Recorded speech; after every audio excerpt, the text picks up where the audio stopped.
Mr. Hunt, thanks for coming. You're meeting with editors of the Charleston Gazette-Mail, and as usual, we'll start down here at the end and introduce ourselves to you. Go ahead. Kelly Merritt, Daily Mail opinion page editor. Andrew Brown, political reporter. And I'm Dawn Miller, I'm the Gazette opinion page editor. So what we like to do is we like to give you a moment just to introduce yourself and tell us why you're running, and then we'll do some questions. Everything's on the record, and this video is not being live streamed, but it'll be included with the story when it goes online. Okay? Okay. Go ahead. Well, I'm Mark Hunt, and I'm running for Congress. I'm a local attorney here in Charleston, have been for 23 years. Local business owner, which is my law office, and I've employed people, and I've had a business for 23 years here. And I've served 14 years in the state legislature. During that time, I was very successful in getting legislation passed, as well as getting projects funded. I'm running for Congress because I believe I can take the same efforts to Washington. I can be a congressman that's receptive and responsible to the constituents. Obviously, the congressman we have now is missing in action. He's not receptive and responsive to our citizens. He's not here today. He's not in the district. He missed the 1,000-year flood. He was on vacation when 35 West Virginians drowned in the flood. I was there on the ground.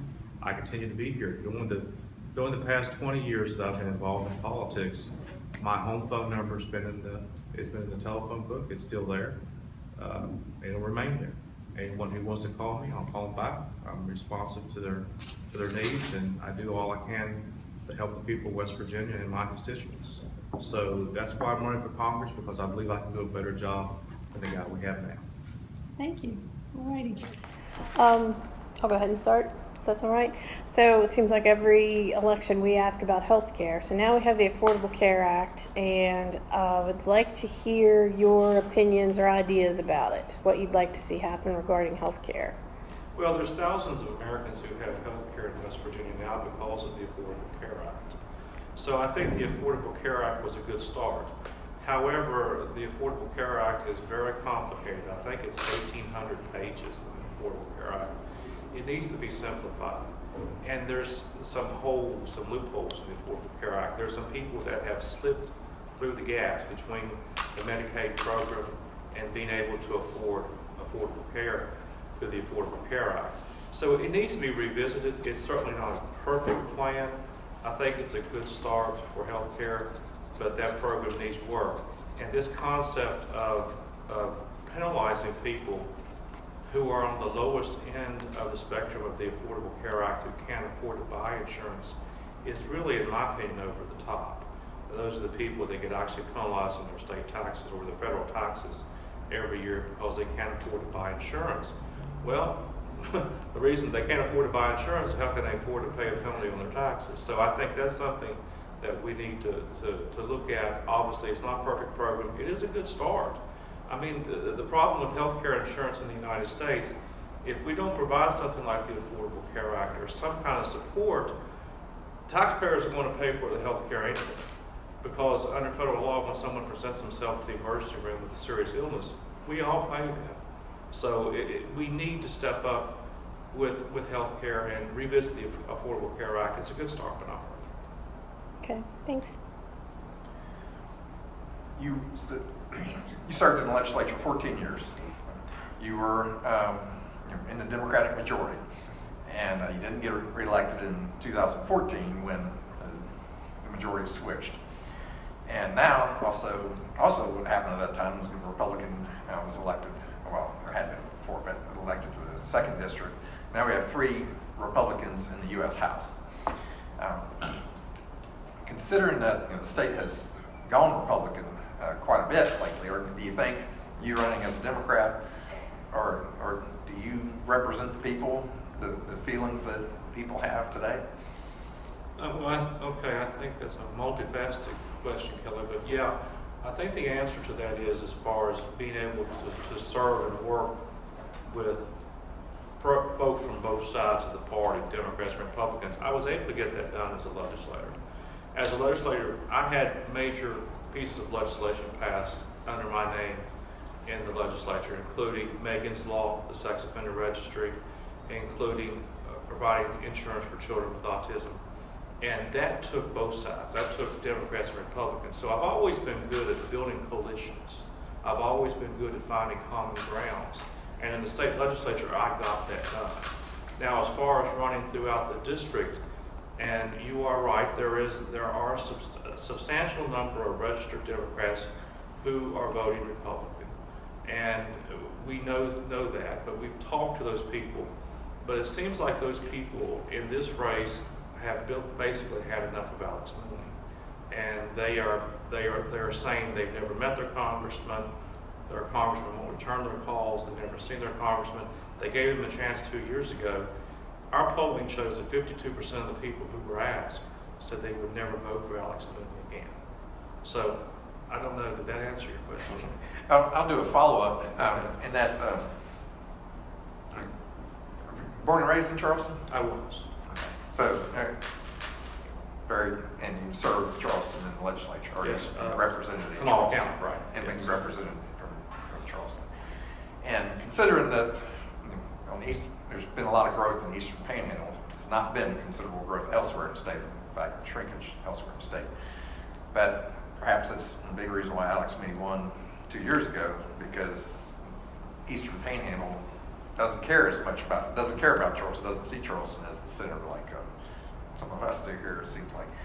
And have you reached out to the Eastern Panhandle, and you think that will have any impact on? Yes, and it does. I mean, folks in the Eastern Panhandle, we spent a lot of time in the Panhandle. We're going to be doing a lot of media in the Panhandle in the next 4 weeks. But the folks in the Eastern Panhandle, so many of them, because they're so far away, you have Washington, D.C. that's closer, Richmond that's closer, Harrisburg, Pennsylvania that's closer. A lot of people in the Eastern Panhandle have never been to Charleston, and they have no reason to come to Charleston. So they really think that Charleston is like Washington, D.C., and obviously it's not. I mean, 10 miles outside the city, over in Shillian, people are still running their sewage in the creek.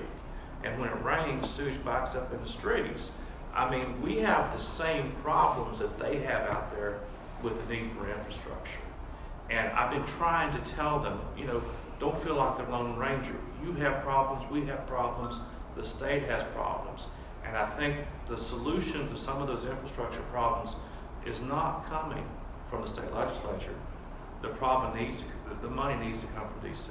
You need a congressman that is willing to put his neck on the line and bring the money back for those infrastructure problems in the Panhandle. Now, as far as getting the voters of the Panhandle to get enthused in this race, I think we've done that. I mean, our polling indicates that while we're strongest in the Kanawha Valley, and we're stronger in the middle part of the district, and perhaps we're the weakest in the Panhandle, we're making great strides out there with those people. And we've been out there, and I'm going to be out there this weekend. I mean, we go to almost every weekend to the Panhandle. The best thing is to let people know who you are and know what you're about. And I've done that, and when they meet me and they understand what I'm about, I'm well received. So having a Charleston address in the Panhandle is not particularly the best thing in the world. However, like you just said, Kelly, I was born in the Charleston General Hospital. So I mean, I'm from Charleston, I can't change that. I enjoy living in Charleston, I've lived my whole life here. But that doesn't mean that I don't understand or won't be receptive to the needs of the people in the Eastern Panhandle. I'm starting to understand their issues, and some of their issues are divergent than our issues in Kanawha County. But we can come together and help everybody in the state. And like you said, the Panhandle's growing. There's extreme growth in the Panhandle to the point that they have real need for additional infrastructure. And that's their problem out there. They also have a tremendous drug problem in Martinsburg, similar to what we're having in Charleston. I mean, that's a real epidemic out there in the Panhandle, and I think it's becoming an epidemic here. And that's something that we need to address, not only in Charleston, but in the Panhandle. But I think I'm digressing from your question. Excuse me.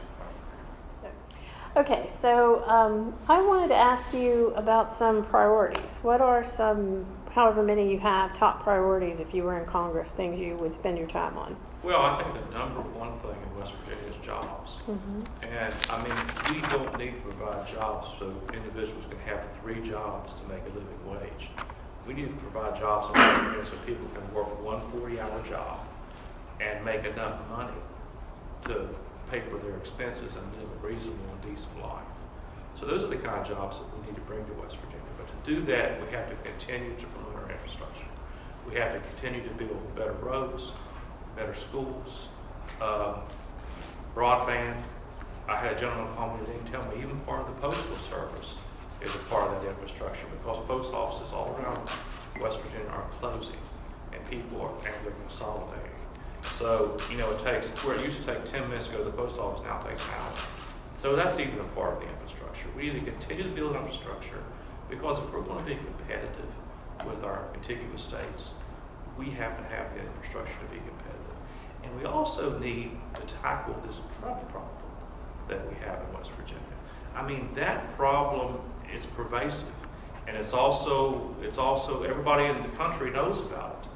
And what big employer wants to come to West Virginia when none of our citizens can pass a drug test? I mean, none of them pass a drug test. So we have to get a handle on this drug problem.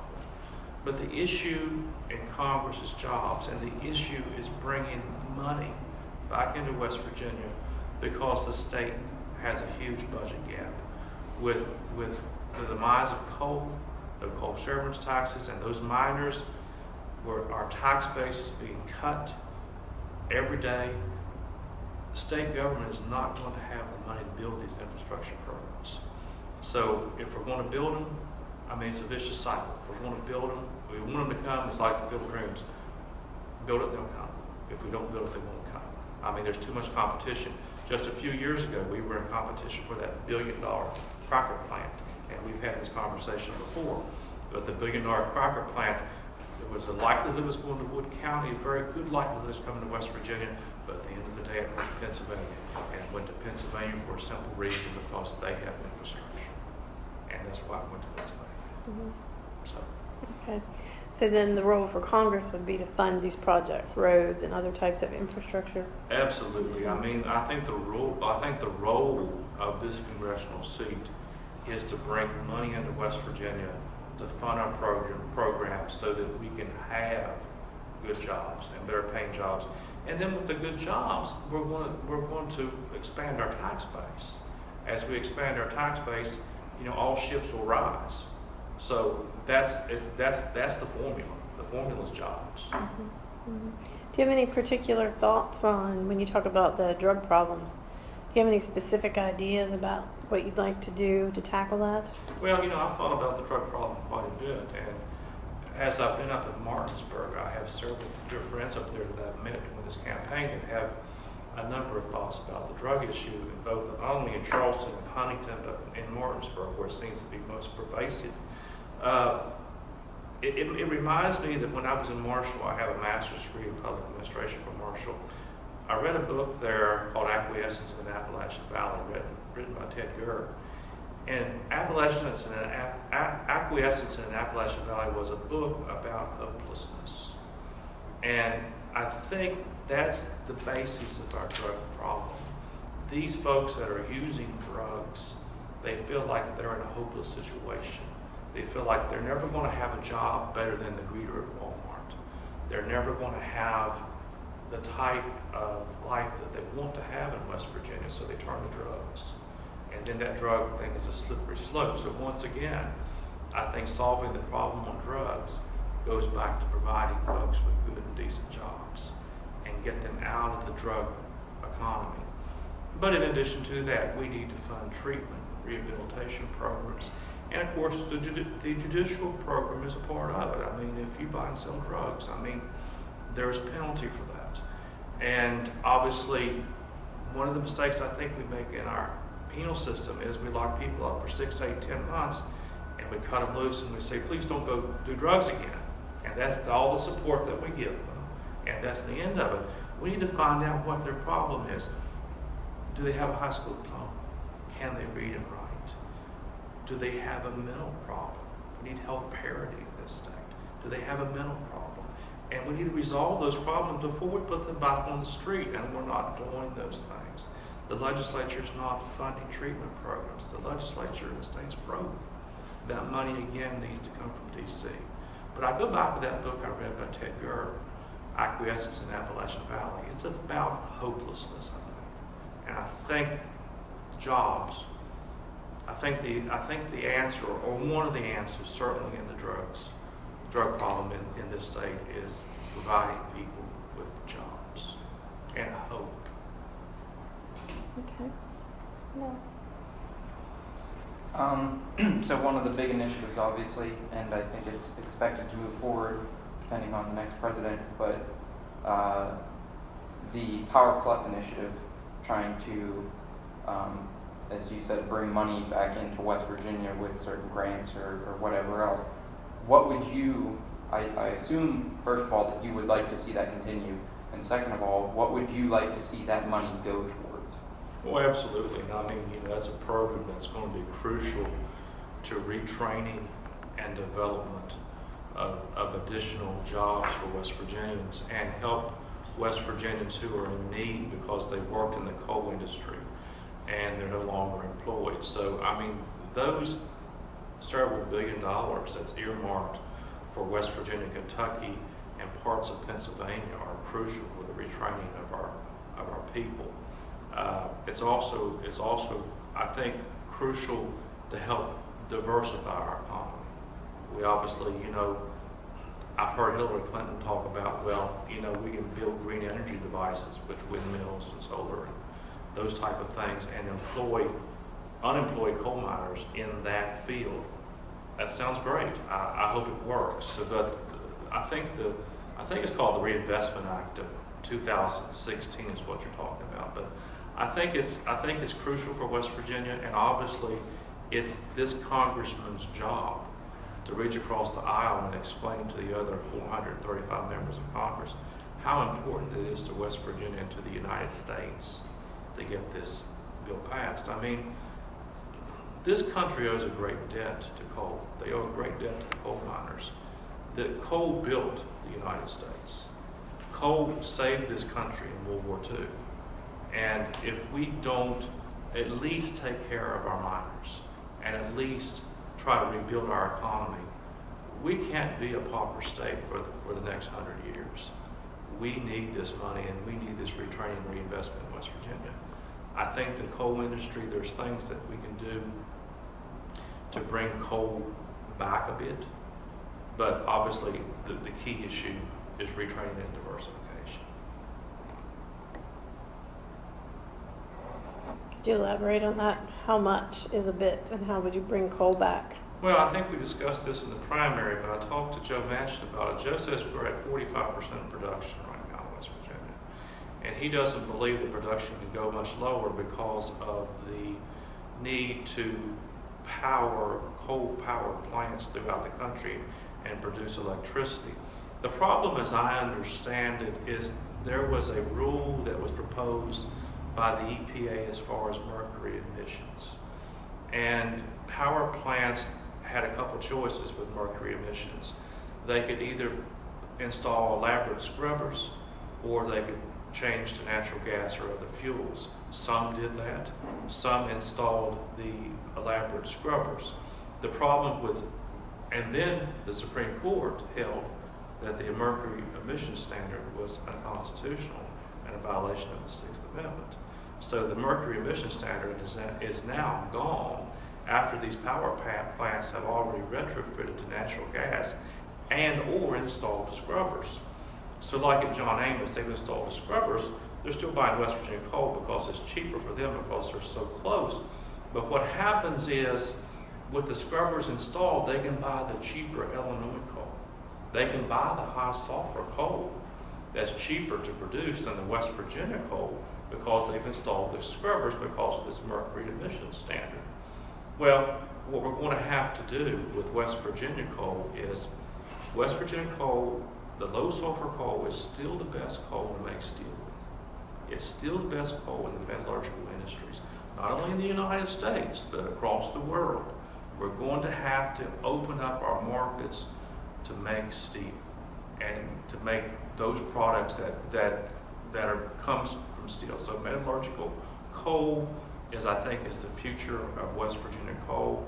I think we can also sell our coal in general abroad to countries like England, who do not have the mercury standard and who do not have the scrubber standard. I think there's other countries we can do it, but to bring coal back, basically throughout the United States, we have to bring back the economy and industry. If we bring back the economy and the industry in the United States, then there's going to be a greater need for coal. But right now, I think we have to rely on the metallurgical industry. We have to enhance our sales in foreign markets. But having said that, we still need to do the things we're talking about, diversify, and we still need to retrain. The problem with diversification and retrain is we know it doesn't get done overnight. And these poor coal miners need to make a house payment this month and go to Kroger today. So that's the problem. Now, I think the EPA and whatever new administration that we're going to have in 3 or 4 months is going to be better on coal than the current EPA is. I mean, their mercury standard has already been ruled unconstitutional. So I expect that new coal permits will be issued. And frankly, we are in a bad place because of the scrubbers and of the technology that has been already installed in anticipation of this mercury standard. But let's go forward. Let's sell it to make steel. Let's sell it to make steel. Let's sell it to other countries who don't have the scrubbers. Let's mine it as best we can and burn it as best we can. What did you mean when you said open up our markets to our steel? What? We need to make sure that every company making steel, whether it be in the United States or whether it be abroad, is buying low sulfur West Virginia coal. And I understand that low sulfur West Virginia coal is the absolute best coal for the metallurgical industry. And that's where we need to be selling. That's where the coal brokers, the guys who sell coal, need to be moving and selling their coal is to people that are making steel and making other products, whether they be bullet casings or, we're in the war business, whether they be bullet casings or tanks or whatever. Those people need to be using West Virginia coal because it's more efficient and based on the dollar per ton and the amount of steel and product they get out of it, they're still making a profit. And what is Congress's role in that transaction? What does Congress do to make that happen? Well, I mean, obviously Congress can incentivize the selling of coal and incentivize the steel manufacturers into buying West Virginia coal. That could be part of the Reinvestment Act. I mean, perhaps there could be a tax credit to the steel manufacturers to buy only West Virginia coal, or some of the Kentucky coal or the Eastern Pennsylvania coal. So that's one of the things that obviously Congress can do.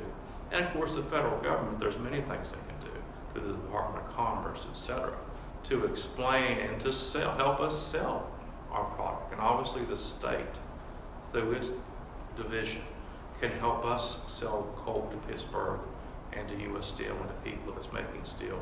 They need to be using West Virginia coal. It's just the best. Okay. What else, Andrew? Well, I mean, there's going to be some big issues coming up. We want to keep going back to coal. Depending on the Supreme Court ruling on the Clean Power Plan, there could likely be a vote to overturn that law if it's upheld by the Supreme Court. Is that something you vote for? The Clean Power Plan, you're asking? Would you support the Clean Power Plan? I think that I would support a Clean Power Plan. I think that we need to burn our coal as cleanly as we can. And frankly, I don't think that hurts West Virginia at this point because we already have the scrubbers in place. We're already set up. We're already set up for the mercury standards. Sure, but the Clean Power Plan isn't mercury, it's carbon. And currently there's no carbon emissions. There is no way to capture carbon coming out of coal plants. I understand. So I guess not knowing that part of the bill, that would seem to be detrimental to selling coal. So obviously that would be something I wouldn't agree with. Getting off of coal for a minute. Didn't you originally file to run for state attorney general? I did. Why didn't you change your mind? Well, for a couple reasons, but the biggest reason was I had ran this race before 10 years ago. And U.S. Congress? U.S. Congress. I ran it 10 years ago, and at that time there were 18 counties in the district. There's 17 now, and I actually won 12 or 13 of the 18 counties. So I knew this was a race that I had some ability to run and win. I knew this was a race that I had some support out in the counties to run and win. And I considered running for Congress all along, but basically I was called to DC. We had some meetings with Democrat leaders, and they said, look, you know, why don't you run for Congress rather than run for Attorney General? Because we have a couple of good candidates that are thinking about running for Attorney General.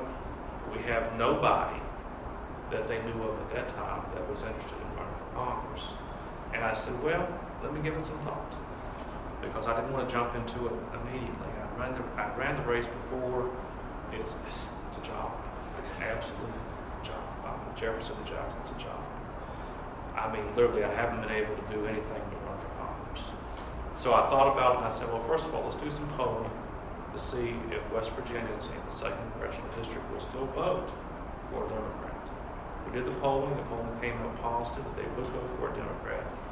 We did some polling about how well liked Alex Mooney was. He's not well liked. So we said, well, let's take on this race and do it. It wasn't the fact that I didn't want to run for Attorney General. It was the fact that this became a better race for me to run. And this is going to be my last one. I served 14 years in the state legislature. If I win this race, great. I'll serve for a while in Congress and do what I can to help the people of West Virginia. But for me, this is the last race I'm going to